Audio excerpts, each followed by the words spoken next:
Hello guys, स्वागत है आपका सिटीजन जी चैनल पर। और आज आप देखने वाले हो 2021 में रिलीज हुई VHS 94 का ब्रेकडाउन। ये VHS फ्रेंचाइज की फोर्थ फिल्म है और एक found footage horror anthology franchise है। इसमें हर सेगमेंट के डायरेक्टर अलग होते हैं। तो VHS को बहुत ही ज्यादा पसंद किया गया था, लेकिन थर्ड पार्ट आते आते फैंस काफी नाखुश हो चुके थे। फोर्थ पार्ट का सबको काफी वेट था, क्योंकि इसे एक रिबूट बताया जा रहा था। और आज हम यही देखेंगे कि इसमें कुछ खास है भी या नहीं। तो अब ज्यादा देर ना करते हुए जल्दी से स्टोरी स्टार्ट करते हैं।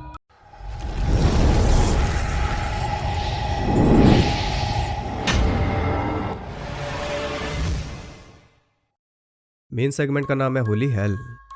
इसमें एक टेप चल रही है जिसमें व्हाइट कपड़े पहने एक लड़की किसी तरह के ड्रग को इनहेल करती है, और इसके बाद हम देखते हैं कि किसी ने उसकी दोनों आंखें निकाल ली। वो 10 से लेकर उल्टी गिनती गिन रही है, और उसके पीछे भी एक औरत है। साथ में टीवी पर VHS टेप्स भी चल रही है। ये टेप मिल जाती है पुलिस को, इसलिए अब एक स्वैट टीम उस वेयर हाउस में रेड करने जा रही है जहाँ की ये टेप है। जैसे ही वो अंदर जाते हैं, वहाँ पर एक अनाउंसमेंट शुरू हो जाती है जिसमें एक औरत उनका वेलकम कर रही थी। वहाँ पर जेल की तरह सेल्स थे जिनके अंदर टीवी रखे हुए थे। एक रूम में उन्हें एक आदमी दिखता है जिसकी दोनों आंखें निकली हुई थी और वो मर चुका था। आगे बढ़ते हुए वो एक ऐसे रूम में पहुंच जाते हैं जहाँ पर कई सारे लोग सेम इसी तरीके से मरे हुए थे, और वहाँ टीवी पर कुछ VHS टेप्स चल रही थी जिन्हें हम आगे देखेंगे। तो पहली टेप का नाम है स्टॉर्म ड्रेन। हम एक न्यूज़ देखते हैं जिसमें किसी रैटमैन के बारे में बताया जा रहा है जो कि रात को सुअर से निकलता है और लाइट देखते ही भाग जाता है। हम उसका एक स्केच भी देख पाते हैं। कई लोगों ने उसे देखा है, जिनमें एक प्रीस्ट भी शामिल है जिसका कहना है कि रैटमैन को गॉड ने भेजा है। इस स्टोरी को कवर कर रही है हॉली और उसका कैमरामैन जेफ। ऐसे रिपोर्टिंग करते करते वो सुअर तक पहुंच जाते हैं और उन्हें ऑर्डर मिलता है कि सुअर के अंदर तक जाओ। इसलिए वो थोड़ा अंदर जाते हैं और तभी उन्हें कुछ सुनाई देता है। अंदर जेफ को कुछ दिख रहा था, और अंदर जाकर चेक करने पर उन्हें पता चलता है कि वहाँ पर कोई रह रहा है। अब उन्हें स्टोरी मिल चुकी थी, इसलिए वो और अंदर जाते हैं और आगे उन्हें कुछ और सामान मिलता है, और सामान के साथ वहाँ पर कोई और भी था। वो एक अजीब सा आदमी था जिसका नाम है बिल। वो उससे रैटमैन के बारे में पूछते हैं और वो उसे कह रहा था राटमा। उसका नाम लेते ही वो बड़ा खुश हो गया था, और इस क्रीपी स्माइल के साथ ही उसके मुंह से एक ब्लैक लिक्विड बाहर निकल रहा था, जिसे देखकर वो दोनों ही भागने लगते हैं। लेकिन हॉली को किसी ने पकड़ लिया था, और उसके बाद जेफ को भी। जब उन्हें होश आता है तो वो देखते हैं कि वहाँ पर कई सारे लोग रह रहे हैं, और उनका लीडर है वो प्रीस्ट, जो कि उन्हें मिलवाता है राटमा से। यहाँ पर हम भी उस राटमा को देख पाते हैं जो कि उस ब्लैक लिक्विड को उगल रहा था। वो प्रीस्ट उस लिक्विड को जेफ के मुंह पर डाल देता है, और तभी उसका मुंह जलने लगा था। वो एक तरह का एसिड है। हॉली के सामने जेफ मर गया, और प्रीस्ट कहता है कि वो वर्दी नहीं था। वो हॉली को राटमा के सामने ले जाते हैं, और वो डिसाइड करेगा कि हॉली वर्दी है या नहीं। अब तक आपने ये तो देख ही लिया कि राटमा आधा इंसान है और आधा चूहा।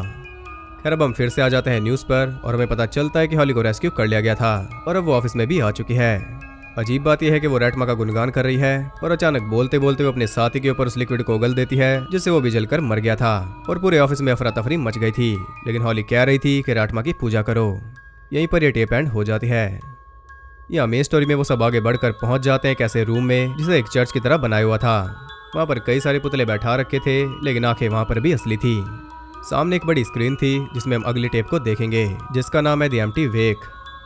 हम देखते हैं एक फ्यूनरल होम को, जहाँ पर एंड्रू नाम के लड़के की वेक सेरेमनी है। ये फ्यूनरल से पहले की जाती है। इसमें फैमिली और सभी रिलेटिव्स जमा होते हैं। वहाँ के ओनर टिम और रोनाल्ड तो चले जाते हैं, और वहाँ का ध्यान रखेगी हेली। उसे वेट करते हुए काफ़ी देर हो गई, लेकिन एंड्रू की फैमिली से अभी तक कोई भी नहीं आया। शायद इसकी वजह तूफान हो, या फिर एंड्रू को कोई पसंद नहीं करता होगा। खैर, हेली को वहाँ पर काफ़ी अजीब लग रहा है। उसे लग रहा है जैसे कॉफिन अपने आप ही हिल रहा है। वो अपनी फ्रेंड शैरन के पास कॉल करके कहती है कि न्यूज़पेपर में देख के बताओ कि एंड्रू की डेथ कैसे हुई थी। अब शैरन चेक करेगी और इसमें थोड़ा टाइम लगेगा। हेली आराम से वेट कर रही थी कि तभी वहाँ की लाइट चली जाती है। कुछ ही देर में लाइट आ गई थी, लेकिन तब तक कॉफिन अपनी जगह से थोड़ा हिल चुका था। हेली उसे ठीक कर रही थी कि तभी अंदर पड़ी बॉडी मूव हो जाती है। उसकी हालत खराब हो गई थी। वो टिम को इसके बारे में बताती है, लेकिन वो उसे कहता है कि तुम्हारा वहम है। वो कहता है कि चाहे तो कॉफिन को खोलकर देख लो। अब हेली कॉफिन के पास जाती है, तभी कोई वहाँ पर आ गया था। वो एक आदमी था जो कि कॉफिन के सामने बैठकर प्रेयर कर रहा था, और देखने से तो ऐसा लग रहा है कि जैसे एक आला जादू कर रहा है।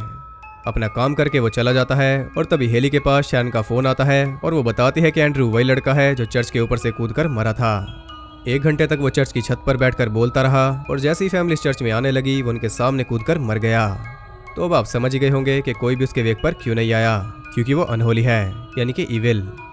अभी शैरन अपनी बात पूरी भी नहीं कर पाई थी कि तभी फिर से लाइट चली जाती है, और अब तो वो कॉफिन बहुत जोरों से हिल रहा है। वो जल्दी से बाहर की तरफ भागती है, लेकिन दरवाजा लॉक था, और ये किया है उस अजीब आदमी ने। वो फिर से अंदर जाकर देखते हैं कि कॉफिन खुला हुआ था, और एंड्रू भी वहीं पर खड़ा था। लेकिन जैसे ही वो मुड़ता है हेली की हालत खराब हो जाती है। आधा फेस उसका गायब था। यहाँ खड़े खड़े ही उसका हाथ भी टूटकर गिर जाता है और बाकी ऑर्गन्स भी बाहर आ रहे थे। हेली अपनी जान बचा रही थी और वो उसे देख नहीं पा रहा क्योंकि उसकी आंखें है ही कहाँ। वो देखती है कि उसका आधा फेस वहीं पर पड़ा है और वो भी जिंदा है। वो गिरा ही कुछ ऐसे था कि उसकी बॉडी के कई टुकड़े हो गए थे। उस आधे फेस की मदद से देखकर वो हेली के ऊपर हमला करता है और हम देखते हैं कि वो खुद तो मर गया लेकिन अब हेली उसकी तरह बिहेव कर रही है, यानी कि एविल उसके अंदर ट्रांसफर हो गया। वो वहां से निकल जाती है और यहीं पर ये टेप एंड हो गई। इधर वो सभी आगे बढ़ते हैं और उन्हें और भी ज्यादा अजीब चीजें मिल रही थी। ये टाइम है थर्ड टेप का जिसका नाम है द सब्जेक्ट।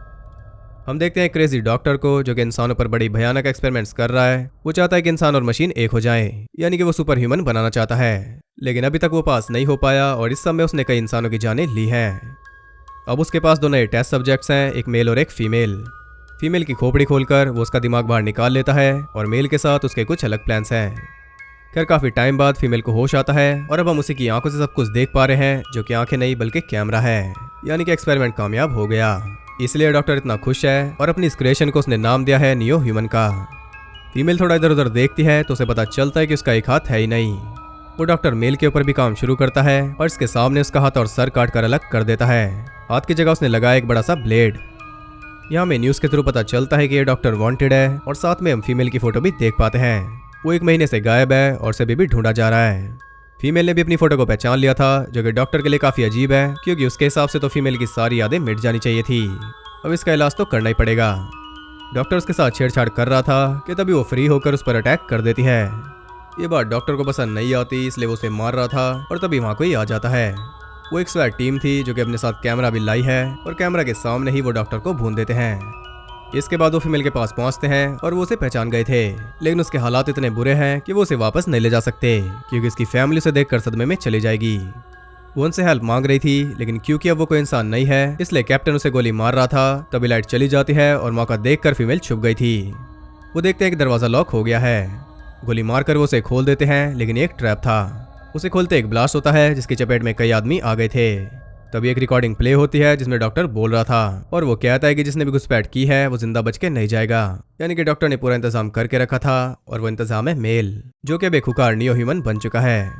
एक एक करके वो उन सबको काट रहा था और उधर फीमेल पहुंच जाती है डॉक्टर के रूम में, जहां उसे पता चलता है कि डॉक्टर ने उसके हाथ के लिए भी एक वेपन बनाया था जो कि बहुत घातक है। वहां पर उसका आधा फेस भी था जिसे देखकर वो घबरा जाती है। आप भी पता नहीं कब से देखना चाहते होंगे कि ये दिखती कैसी है, तो वो टाइम आ चुका।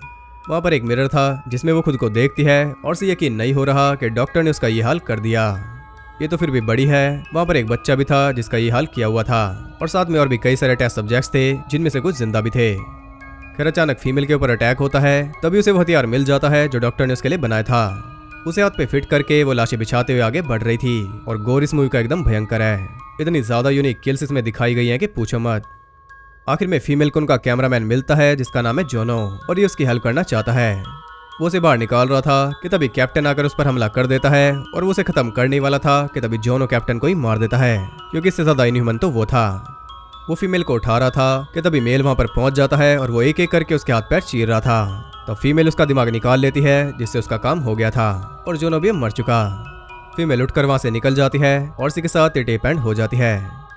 इधर इस टीम के कुछ साथी गायब हो गए थे और इन्हें कुछ समझ नहीं आ रहा। यहाँ पर आती है फोर्थ टेप जिसका नाम है टेरर। हम एक रेसिस ग्रुप को देखते हैं जिनके पास एक कैदी है और उस कैदी के सर में वो गोली मार देते हैं। ये चाहते हैं अमेरिका को क्लीन करना और जल्दी एक बड़ा अटैक करने वाले हैं। हम देखते हैं कि अगले दिन ये फिर से उस कैदी के पास जाते हैं जिसे कल इन्होंने मार दिया था, लेकिन वो फिर से जिंदा हो गया। वो दोबारा उसके सर में गोली मारकर उसे खत्म कर देते हैं और इतना तो हम समझ चुके हैं कि यहाँ कुछ तो गड़बड़ है। अब उनके पास हथियार भी आ चुके हैं जो उनके काफी काम आएंगे, लेकिन मेन हथियार उनका कुछ और है, वो है वो कैदी। अगले दिन वो फिर से जिंदा हो चुका था और वो उसे दोबारा शूट कर देते हैं। इसके बाद उसके खून को जमा करते हैं और इनका डेली का काम है। ये खून इनके काम आएगा क्योंकि इसमें कुछ खास है। उस खून को वो एक रैबिट के अंदर डाल देते हैं और जैसे ही सूरज निकलता है वो रैबिट ब्लास्ट हो जाता है। ये हुआ उस खून की वजह से। सन के कांटेक्ट में आते ही वो ब्लास्ट हो जाता है, इसलिए तो वो कैदी एकदम अंदर बंद है।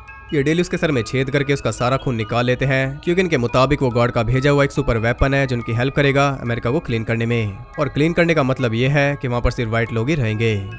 कल सुबह वो अटैक करेंगे, इसलिए आज रात वो सब एंजॉय करते हैं और वो इतना ज्यादा ड्रंक हो गए थे कि 2 आदमी पहुंच जाते हैं उस कैदी के पास।